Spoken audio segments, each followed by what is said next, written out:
wa sallama tasliman katsira amma ba'd. Hadirin rahimani wa rahimakumullah, kita panjatkan puja dan puji syukur atas kehadiran Allah tabaraka wa ta'ala.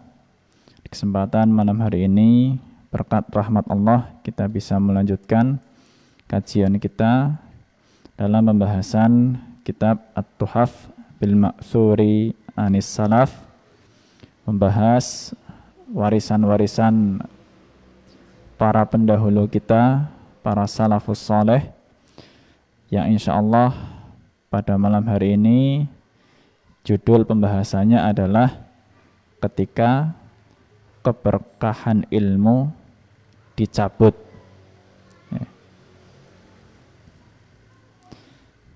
Ketika keberkahan ilmu dicabut.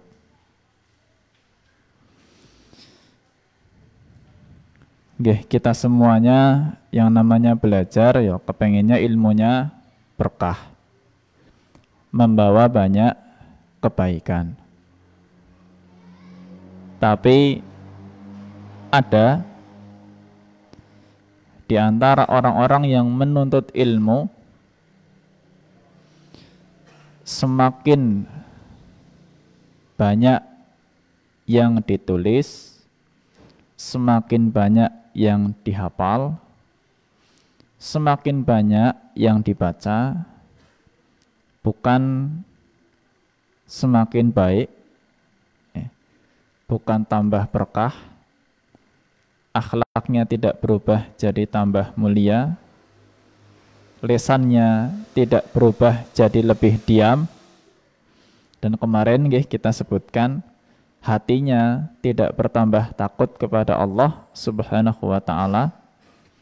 Yaitu diantara tanda-tandanya, diantara tanda-tandanya. Maka dulu Imam Sufyan Ats-Tsauri pernah diperintah oleh ibunya, uktub asyarata ahruf, wahai anakku, tulis dulu 10 hadis. Tulis dulu 10 hadis. Tsummanzur fi nafsika hal tara ziyadatan fi khasyatika wa hilmika wa waqarika. Kemudian lihat dulu apakah khasyah, rasa takutmu kepada Allah itu bertambah, apa kesabaranmu juga bertambah, dan apa akhlakmu, kewibawaanmu bertambah, ketenangan dirinya bertambah. Fa illam tajid dzalika fa'lam annaha tadurruka wa la tanfa.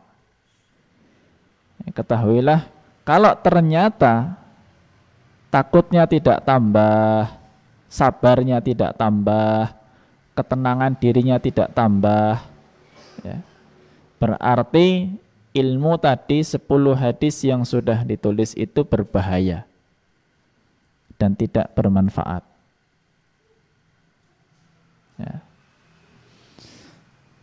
Malam hari ini yang menjadi pelajaran untuk kita insya Allah adalah peninggalan pesan dari Imam Al-Auza'i rahimahullahu ta'ala.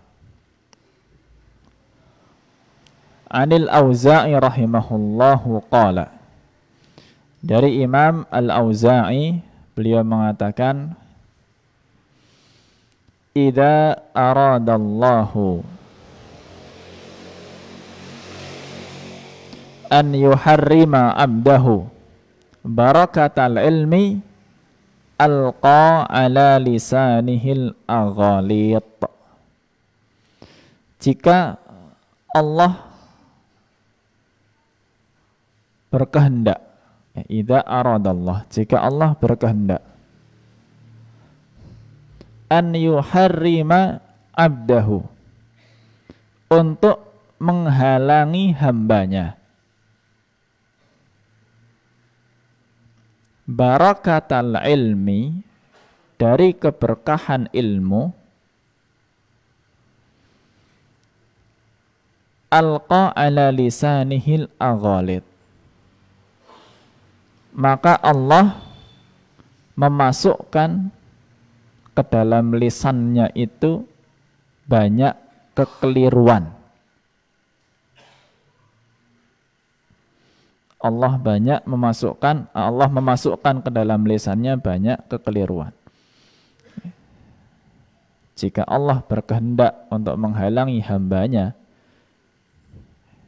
dari keberkahan ilmu, maka Allah masukkan ke dalam lisannya banyak kekeliruan.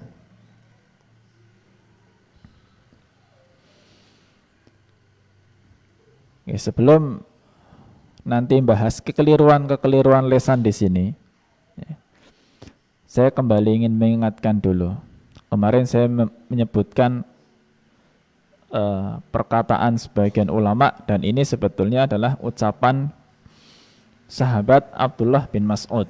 Ketika kemarin al-ilmu al-khasyah itu lengkapnya Abdullah bin Mas'ud mengatakan laisal ilmu bi kathratir riwayah walakinnal ilma al-khasyah.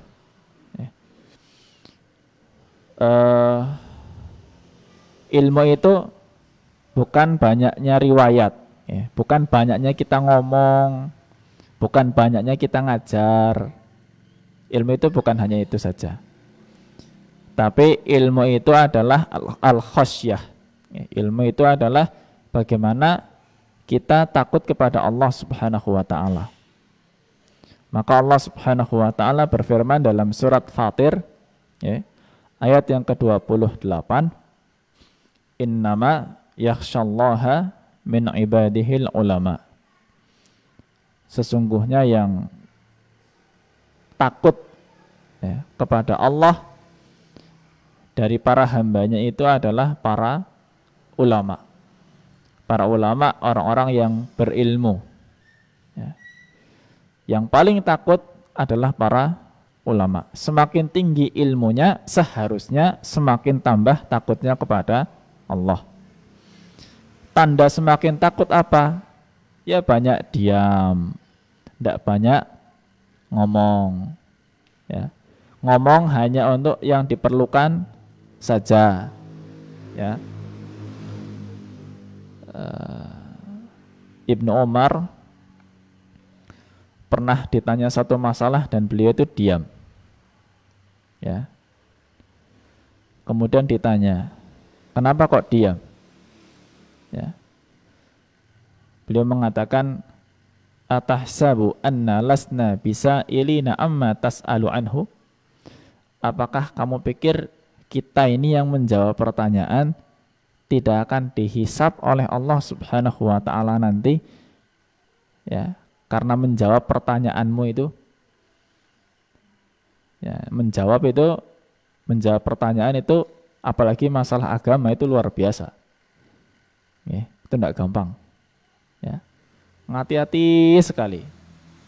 Ya, salah-salah itu repot. Ya.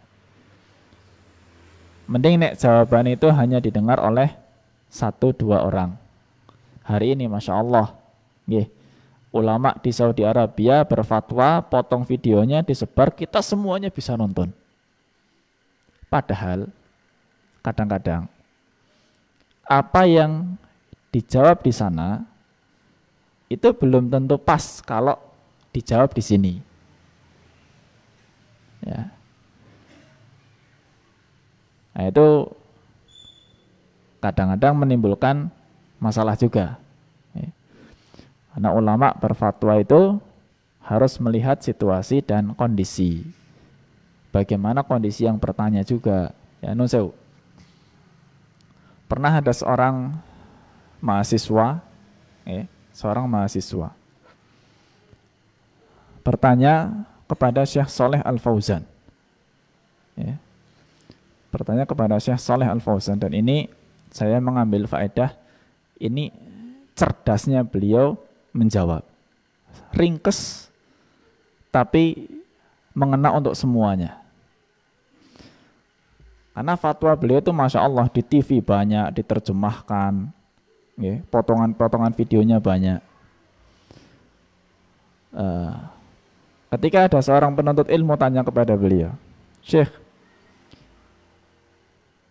negeri kami madhabnya Syafi'i, ya, boleh nggak kalau kami belajar fikihnya bukan Syafi'i? Itu pertanyaannya begitu. Maka beliau mengatakan, nggak, belajar fikih Syafi'i. Kalau kamu nggak belajar fikih Syafi'i, kamu pasti akan bikin ribut nanti. Pernah sekali waktu juga beliau ditanya di acara TV, direkam. Ada orang bertanya, Syekh, saya mau belajar sholat. Ya, saya mau belajar sholat. Ini madhab apa yang harus saya pelajari? Kira-kira madhab yang kuat, yang bagus, yang mana? Jawabannya ringkas, belajar fikih sesuai dengan madhab negerimu saja. Ya. Ini fatwa didengar oleh kaum muslimin, bahkan seluruh dunia. Ya, karena videonya sudah menyebar kemana-mana. Diterjemahkan juga. Bahasa Indonesia juga ada. Ya. Ringkas, tapi itu untuk semuanya. Ya. Beliau menjawab itu memikirkan kemaslahatan kaum muslimin di semua negara. Hari ini mikirnya untuk semua negara. Ya, jadi orang ngomong agama hari ini tambah berat. Kenapa? Karena yang dengar itu seluruh dunia bisa. Ya. Kalau nonton di internet itu Masya Allah. Ya. Potongan-potongan fatwa banyak. Baik yang dalam negeri maupun yang luar negeri. Ya. Maka berkahnya ilmu, ya, itu ketika orang itu hati-hati sekali dalam bicara. Syekh Shalih Al-Fauzan pernah ditanya begini sama mahasiswa, Syekh, tolong beritahu kepada saya kitab-kitab yang harus dipelajari dalam fikih Syafi'i. Jawabannya apa? Ya akhi, tanya sama ulama Syafi'iyah, mereka lebih tahu, jangan tanya sama saya. Ya, karena memang tidak menguasai. Ya, ketika tidak menguasai, tidak berani jawab. Alihkan, tanya sama yang lebih tahu. Ya, ulama Syafi'iyah lebih diam. Ya. Dan juga tidak maksa, oh jangan belajar fikih yang itu enggak sesuai dengan dalil, ini enggak sesuai dengan. Ya, subhanallah. Itu sudah sangat hati-hati sekali dalam bicara. Ulama itu kalau berfatwa, ya, itu sudah mikirnya jauh. Jarak atau jangka panjang. Kenapa Ka'bah sekarang bentuknya kotak? Padahal dulu tidak kotak. Ya, dulu Ka'bah itu enggak kotak. Ka'bah itu dulu bentuknya huruf D. Ya, sekarang itu kan ada bagian yang namanya Hijr Ismail. Ya, setengah lingkaran di tembok itu. Ya. Namanya Hijr Ismail. Itu dulu Ka'bah. Tembok tinggi. Ya. Satu tembok dengan Ka'bah. Bentuknya kayak huruf D, memanjang. Pas banjir di zaman Nabi, pas Nabi belum mendapatkan wahyu, banjir, rusak Ka'bahnya. Terus dibangun lagi, ya, sama orang-orang Quraisy, bangun. Orang-orang Quraisy itu sudah sepakat tidak boleh ada harta kotor untuk bangun Ka'bah. Tidak boleh uang hasil riba, tidak boleh. Ya, uang non sewu, uang hasil pelacuran tidak boleh. Ya, uang hasil merampok nggak boleh, kezaliman nggak boleh. Hanya harta yang bersih saja yang boleh untuk digunakan untuk pembangunan Ka'bah. Akhirnya dananya kurang, nggak cukup. Nah, nggak bisa bangun sampai bentuk semula. D lagi nggak bisa itu. Ya, Akhirnya dibangunnya kotak. Ya, dibangun kotak. Nah, bagian yang setengah lingkaran itu yang nggak bisa dibangun, cuma dikasih ya batu, tumpukan batu untuk menunjukkan ini bagian dari Ka'bah, tapi tidak bisa sampai dibangun karena dananya kurang.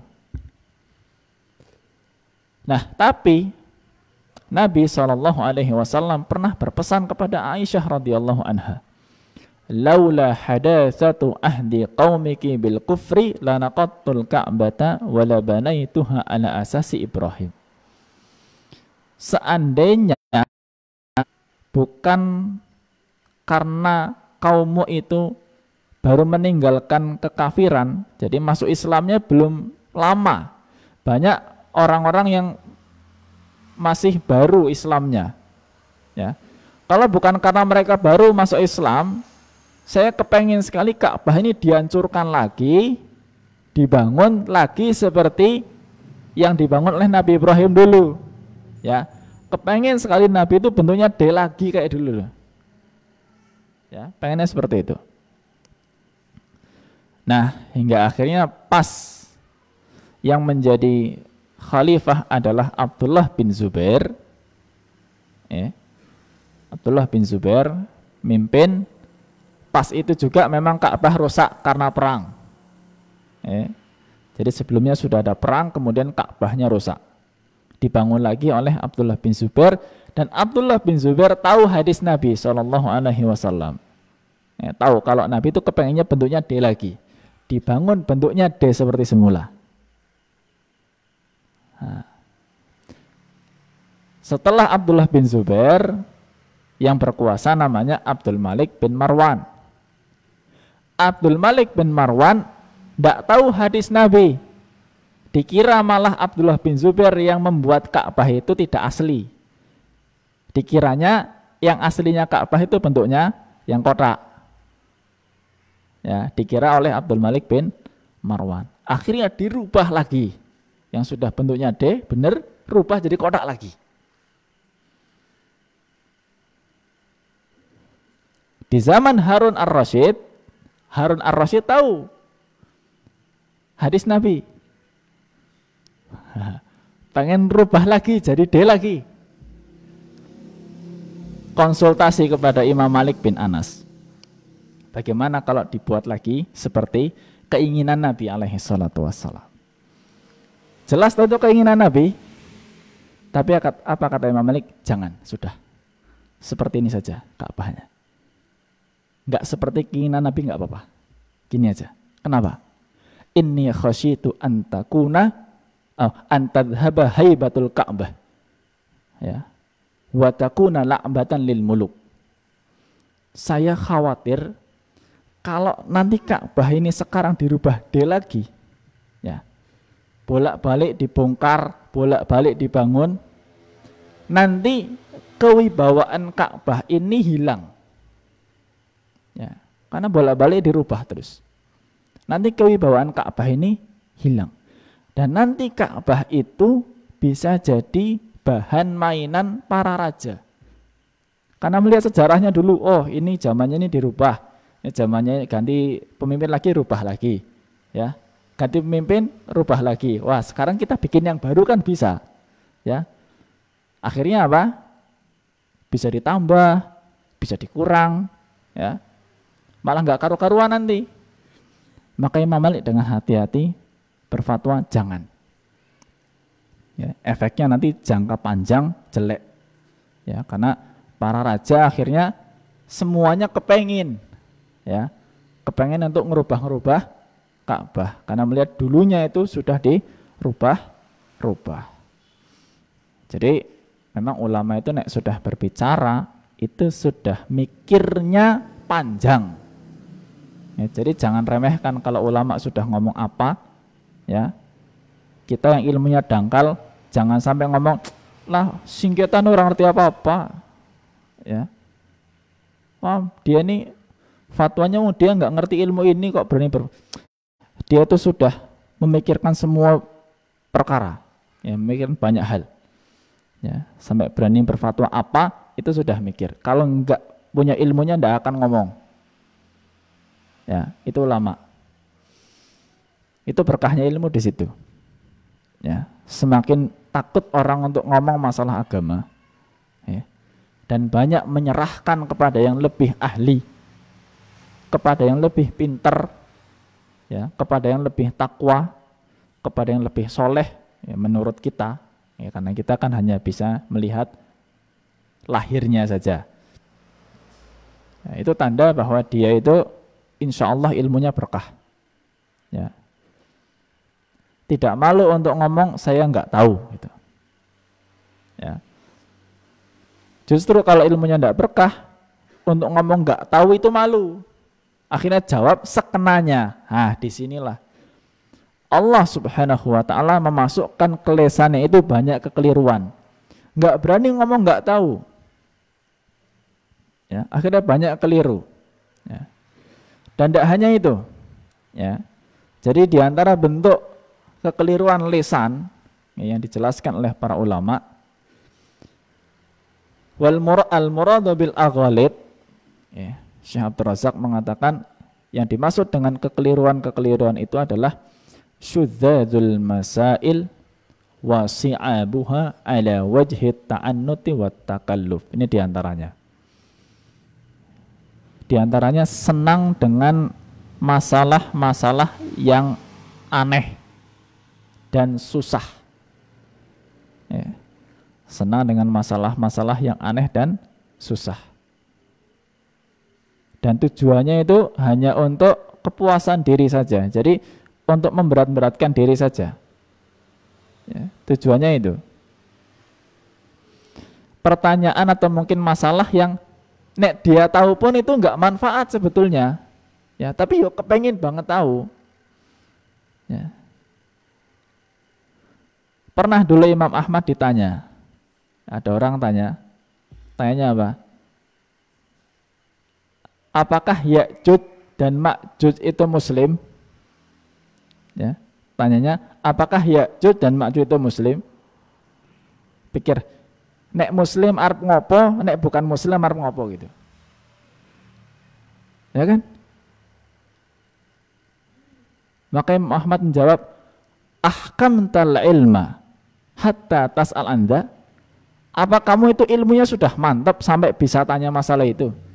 Ya, ibaratnya nek kita ungkapkan nggih, apa ya wudumu wis bener? Ya, apa ya salatmu sudah bener? Kok sampai tanya masalah-masalah yang seperti ini? Ya, ini kan tidak penting. Ya. Saya juga dulu pernah tanya. Ya, karena dulu sempat ada masalah rame ribut. Masalah yang dulu sempat diributkan itu masalah iki sing muter matahari apa bumi nih? Ya, matahari itu kan terbit dari timur, terbenam dari barat. Iki matahari nih sing muter, ya, saka wetan ngasih kulon. Ya, apa buminya yang muter? Sampai seolah-olah mataharinya yang bergerak. Dulu kan sempat masalah itu dibahas, bahkan ada bukunya. Ya, matahari mengelilingi bumi. Nah, pas saya belajar, saya coba tanya, Syekh, saya mau tanya. Saya ingat waktu itu kalau tidak salah sedang belajar kitab akidah, akidah wasitiyah kalau tidak salah. Syekh, tentang masalah muternya bumi dan matahari, itu yang betul gimana toh? Ya, belajar dari SD sampai SMA, ya, sing muter apa nih? Buminya muter, ya. Bahkan bumi sendiri ngelilingi matahari kan begitu. Mataharinya diam. Terus muncul, memang ada fatwa ulama juga. Masalah mataharinya yang muter. Ayat-ayat Al-Quran itu hampir yang membicarakan masalah matahari bumi, lahiriahnya itu mengatakan, menunjukkan matahari yang bergerak, bumi yang diam. Ya, nek dicek ayat-ayat Al-Quran rata-rata begitu, menunjukkan matahari yang bergerak, bulan yang bergerak, bumi yang diam. Saya tanya, Syekh, itu masalah matahari sama bumi yang bergerak yang mana gitu? Nah, jawabannya enteng. Al-ilmu bihi la yanfa' wal jahlu bihi la yadur. Kamu tahu mana yang benar itu nggak manfaat buat kamu, kamu nggak tahu pun nggak apa-apa. Ya, loh, kok bisa gitu? Di negeri kita ribut sih masalah matahari sama bumi ini. Coba kamu lihat dari dulu sampai sekarang kitab akidah mana yang matahari sama bumi? Kalau memang itu jadi pokok masalah akidah, seharusnya ulama dulu sudah cantumkan masalah itu dari awal, bahkan sampai sekarang.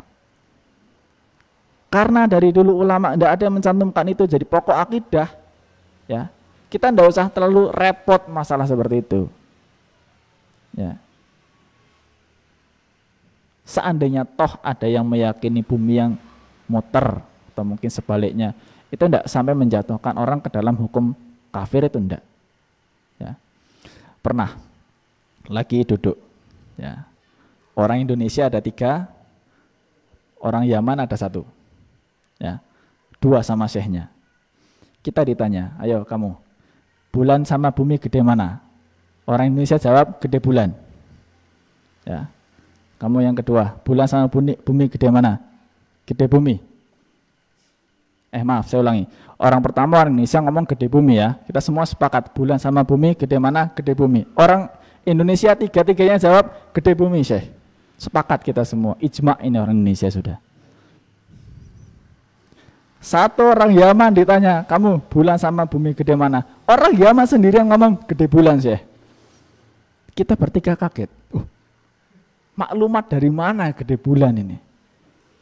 Yang lebih mengagetkan lagi, syekhnya ngomong, saya baru tahu kalau orang Indonesia itu sepakat bulan lebih kecil daripada bumi dan bumi lebih gede daripada bulan. Saya pun tahunya dari dulu bulan lebih gede daripada bumi. Kaget banget kita itu. Tapi ya buat apa kita debat masalah begitu?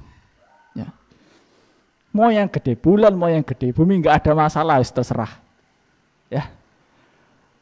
Nah, kalau kita sibuk dengan masalah-masalah yang seperti itu, ini malah kita habis waktu. Bahas sesuatu yang tidak menambah iman kita. Sekarang kalau mau gede bumi apa gede bulan, apa iman kita nambah? Hanya karena masalah gede bumi apa gede bulan. Ya. Jadi di antara kekeliruan lisan itu, ya senang dengan masalah-masalah yang sebetulnya tidak terlalu penting dan malah memberatkan. Ya, kita mau cari kemana jawabannya ya susah juga. Ya. Masalah-masalah agama yang memang tidak disebutkan secara rinci, detail. Ya, ada yang dulu bertanya, Tat, kenapa Quran kok dibaginya 30 juz? Waduh, saya nggak tahu. Ya, nggak ada keterangan apa-apa kenapa kok 30. Ya sudah, emang seperti itu adanya 30. Ya. Kalau mau 31 kenapa? Kalau mau jadi 29 kenapa?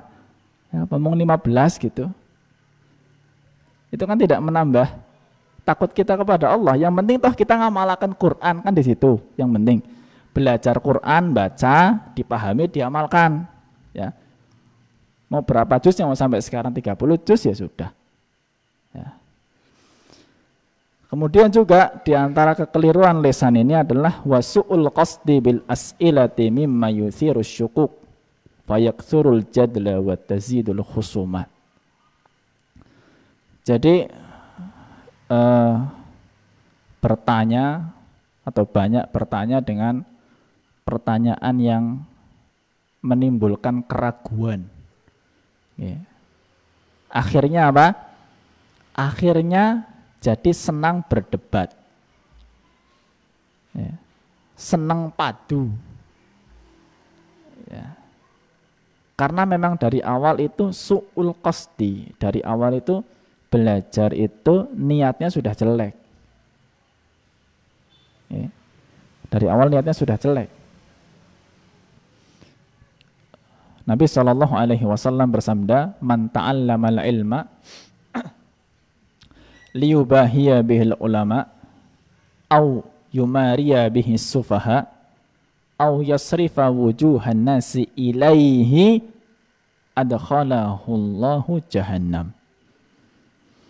Ya, barang siapa yang belajar ilmu hanya ingin menyaingi para ulama, ya, saingan dengan para ulama, atau kepengen debat dengan orang-orang bodoh, ya, ingin mendebat niatnya, atau kepengen jadi terkenal, ya, jadi yasrifa wujuhan nas, supaya dilihat oleh orang-orang, ya, jadi terkenal. Maka yang seperti ini kata Nabi alaihi salatu wasallam, adkhalahullahu jahannam, maka dia dimasukkan ke dalam neraka jahannam. Hadis riwayat Imam Ibnu Majah dan disahihkan oleh Syekh Al-Albani rahimahullah. Karena dari awal niatnya sudah tidak baik cari ilmu itu, ya, bukan untuk diamalkan, ya. Jadi nek dapat ilmu itu ya kepengennya terus ngetes. Nah, jajal ustadz tak tes iki ngerti apa ora, ya, pinter sapa sih nyong karo ustadz. Nah, nanti kalau tanya ustadznya nggak bisa jawab, seneng banget, mbok kalau tanya jawab mbok, terus sebar-sebarakan, nyong ya wingi ya takon nari ustadz ya orang ngerti jawabannya, ya, kalau tanya jawab bangga banget, ya. Atau malah senangnya debat, ya, sudah dapat ilmu senangnya apa, berdebat. Debat itu Pak, senajan kita itu benar, okay, senajan kita benar, itu tidak disenangi oleh Nabi alaihi salatu wassalam, ya, senajan kita benar. Nabi alaihi salatu wassalam bersabda dalam hadis riwayat Abu Dawud, dihasankan oleh Syekh Al-Albani, ana za'imun, ya, bi baitin fi rabadil jannah, ya, liman tarakal mira'a wa in kana muhiqqan. Saya menjamin, ya, dengan rumah di tepian surga untuk orang yang meninggalkan perdebatan, tidak senang debat, ya, meskipun dia ini benar, ya, meskipun dia itu benar, tidak usah senang debat, ya. Tugas kita itu bukan debat, tugas kita itu mengajak. Kita melihat mungkin ada saudara, tetangga, teman yang mungkin akidahnya belum betul, mungkin amalannya belum betul. Kita itu tugasnya ngajak, memberitahu, nun sewu, keyakinan seperti itu, apa amalan ini, sebatas yang saya tahu ini tidak benar, atau mungkin kurang benar, atau mungkin tidak sesuai dengan sunnah Nabi alaihi salatu wassalam. Beritahu, yang saya tahu sunnahnya Nabi itu begini amalannya, tidak seperti itu. Nek ngerti dalilnya ya sebutkan, ini yang saya tahu dalilnya ini, ya. Nek apal ayatnya Quran ya sebutkan, apal hadisnya ya sebutkan, misalkan. Ajak seperti itu. Terima alhamdulillah, tidak terima mungkin malah didebat oleh yang diajak, sudah kita tidak usah ladeni, ya sudah, nek jenengan punya alasan seperti itu, punya argumentasi begitu, punya dalil begitu, ya sudah, saya tidak maksa, ya, tidak perlu dipaksa. Tinggal dibalik, sebagaimana saya tidak maksa jenengan untuk ikut saya, juga jenengan jangan paksa saya untuk ikut jenengan, rampung sudah. Ya, itu selesai. Nah, debat kayak apa itu hanya akan menimbulkan dengki, menimbulkan dendam, yang tidak rampung-rampung. Ya. Imam Malik dan Imam Asy-Syafi'i, ini guru dan murid, itu sepakat dua-duanya mengatakan al-mira' atau al-jidal yuqassil qalbah. Yang namanya debat, ya, padu begitu, itu hanya akan mengeraskan hati. Wa yurithu dhaghain, ya, dan akan mewariskan nanti dendam, ya. Jadi yang ada itu, jangan kepengen debat maning loh, kalahnya wingi misalkan. Nah, kalau kalah itu susah untuk nerima debat itu, apalagi wis debat ditonton mending, tonton kalah mending. Ya. Debat itu bukan jalan yang baik untuk ngajak. Ya, kecuali memang orang-orang yang mengerti, paham adabnya berdebat seperti apa. Yang ngajak debat yo paham, sing diajak debat yo paham. Itu pun biasanya hanya para ulama saja. Ulama juga tidak debat. Ya. Tidak. Karena begitu, debat itu sejak awal memang niatnya kepengen menang. Bukan kepengen tahu mana yang benar. Zaman dulu ulama itu biasa debat, tapi memang tujuannya dari awal itu untuk cari siapa yang benar. Ya. Imam Syafi'i misalkan datang ke Baghdad. Di Baghdad banyak ulama. Ya, ulama-ulama Baghdad kepengen tahu ilmunya Syafi'i. Yo diajak ya diskusi ya. Nanti Imam Syafi'i menyampaikan dalilnya apa saja. Nanti ulama Baghdad juga menyampaikan apa saja. Nek dirasa-rasa Syafi'i sing bener ya sudah terima Syafi'inya. Gitu dah. Kalau ternyata mungkin Baghdadnya yang benar ya terima Baghdadnya. Memang dari awal seperti itu niatnya. Ya. Makanya kenapa dulu Ibnu Abbas radhiyallahu anhu pernah mendebat orang-orang Khawarij. Tapi ya Ibnu Abbas ya wonge berilmu, pinter ya. Orang-orang Khawarijnya juga orang-orang yang tidak kepengen menang sendiri, memang kepengen cari yang benar itu apa. Ya. Mereka kalah debat ya ngaku kalah, sudah tobat. Ya. Nah, zaman sekarang susah begitu. Kita ngajak orang yang nggak ngerti sunnah, kan melu sunnah Nabi, wong dasar dari awal debat itu kepengen menang, nggak akan ada ujungnya, debat terus. Ya. Ajak saja, terima walhamdulillah, nggak terima didoakan supaya mendapatkan petunjuk, ya, dan tidak usah saling maksa. Ya. Ini kalau orang senang debat, maka berkahnya ilmu juga hilang. Sibuk dengan debatnya. Nanti yang dipikirkan itu tok. Ya. Padahal bisa jadi dia itu mengakui kalau lawan debatnya itu benar. Tapi dia susah untuk nerima. Ini efek negatifnya berdebat. Ya, susah untuk nerima yang benar. Karena apa? Kalah. Ya. Maka hal seperti itu dihindari saja.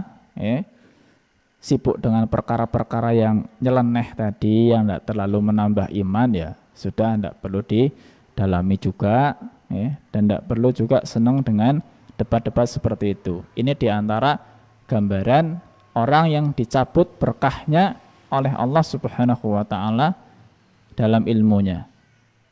Senangnya sudah berilmu, tapi akhirnya senang hal-hal yang tidak manfaat.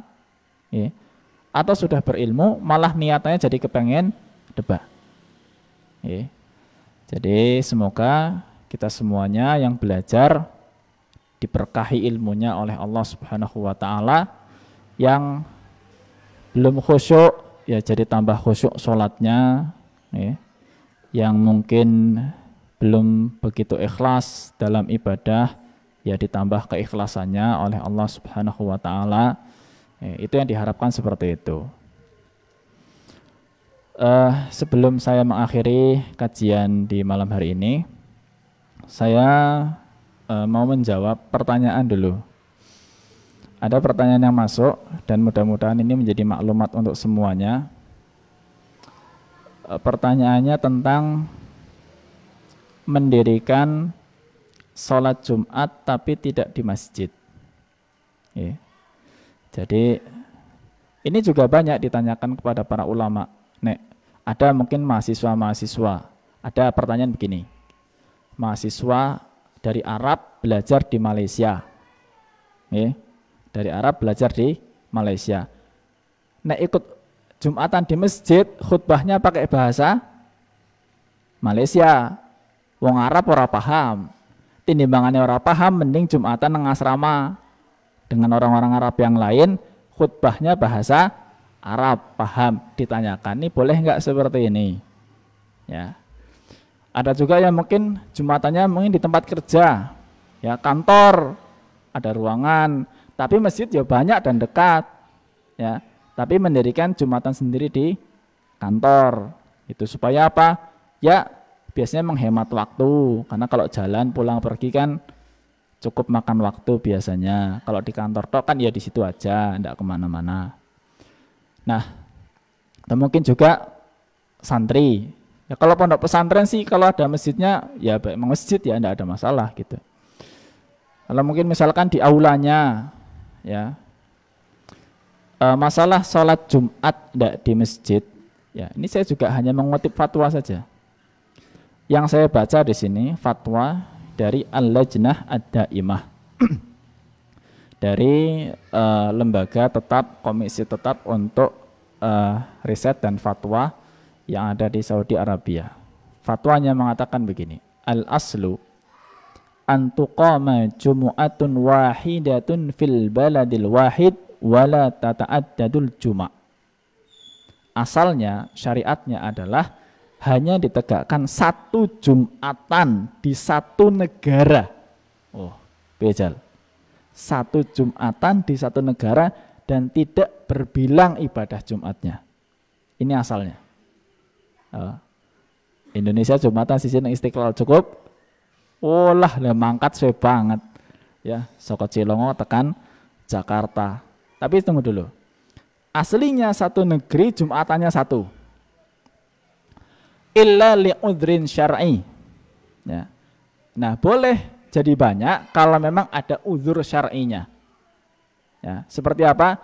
Kabu'di masafatin ala ba'di man tajibu alaihim. Seperti jauhnya jarak. Nah, jaraknya jauh, nggak mungkin kita ke Jakarta Jumatan tok. Ya, tapi pernah saya punya teman di Australia, kerja di Australia, dia kalau Jumatan harus berangkat hari Kamis. Nggak bisa berangkat hari Jumat. Jauh di luar kota, kotanya nggak ada masjid. Di luar negeri sih, Kamis berangkat, habis Jumatan dia langsung pulang. Ya, itu aja masih dimarahi sama atasannya. Atasannya bukan Muslim. Ya. Nah, kalau ada uzur syar'i, boleh ditambah jumlah Jumatannya. Ya. Aw yadhiqul masjidul awwalul ladzi tuqamu fihi an isti'abi jami'il musallin. Atau masjidnya sempit, tidak cukup untuk menampung semua jamaah yang sholat. Ya, masjidnya sempit, ya, mungkin akhirnya di tempat lain mendirikan lagi, atau mungkin akhirnya mendirikan masjid lagi gitu.